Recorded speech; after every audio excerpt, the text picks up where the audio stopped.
naihatid na sa kanyang pamilya ang labi ng NPA member na si Motong Bago o alias Amotong na nasawi dahil sa naganap na engkwentro sa pagitan ng mga kasundaluhan ng 48th Infantry Battalion. Kinundena naman ng kanyang pamilya at ng IP community ang patuloy na pandiling lang ng NPA sa mga inosenteng katutubo.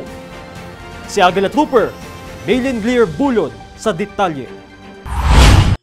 Kalungkutan at pighati ang naramdaman ng pamilya ni Motong Bago alias Amotong matapos iuwi ng 48th Infantry Battalion sa ilalim ng 103rd Brigade ang bangkay nito sa kaniyang pamilya sa Barangay Santo Domingo, San Fernando, Bukidnon matapos masawi sa engkwentro sa pagitan ng NPA at tropa ng kasundaluhan nito lamang ika-24 ng Nobyembre sa Barangay Lumintao, Quezon, Bukidnon.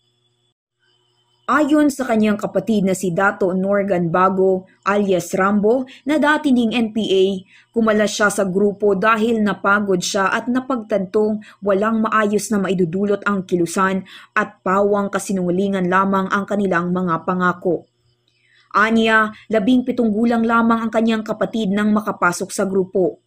Kinumbinsi niya itong sumuko, ngunit nagdesisyon itong huwag bumaba hanggat buhay pa ito. Ang 48th Infantry Battalion na nagasikaso sa kanyang bangkay at ang transportasyon patungo sa punerarya at paghatid sa kanyang pamilya.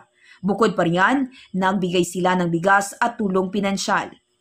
Nagsagawa rin ng 89th Infantry Makatao Battalion ng nightly services katuwang ang iba't ibang religious sector sa lugar upang maibsan ang kalungkutan ng naulilang pamilya. Nakipag-ugnayan din ang unit sa lokal na pamalaan ng San Fernando, Bukidnon, BLGU Santo Domingo, PNP at iba pang ahensya ng gobyerno sa pagbibigay ng mga kinakailangang materyales para sa formal na libing. So kita, hihimo ta og inisyatibo, libisita ta, itanaw na to ang sitwasyon, nga nakita gid nato personal nga wala gayud kining tabang no gikan sa mga kauban nga mga grupo ani nga maong namatay. So diha niadto ta sa Municipal Mayor Honorable Dudoy Yiki para mo mangayo og tabang. Maayo unta na mag-iusa ng tam. Mga dita unta na balik natin sa bakat sa gobyerno. Kaya naman sa araw ng huling himlaya ni Amotong ay nagsagawa ng condemnation rally ang kanyang pamilya kasama ang IP community na pinamunuan ni Dato Lito Gambay na naglalayong magbigay kalaman sa mga residente sa kamalian at kalupitan ng CTG na dahilan ng gulo, karahasan at pagkakalas ng mga buhay.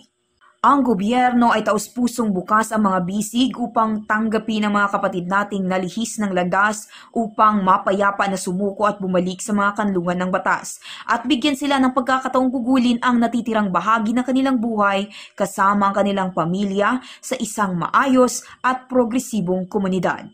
Sa huling hantungan ni Motong, sigaw ng pamilya na tuluyan ng itakwil ang komunistang teroristang grupo sa ating mga komunidad at huwag nang magpalinlang upang hindi na humantong sa kapamakan gaya ng sinapit ng kanilang yumaong kapatid. Mula dito sa Barangay Santo Domingo, San Fernando, Bukidnon, Maylin Glier Bulod para sa Aguila News Network.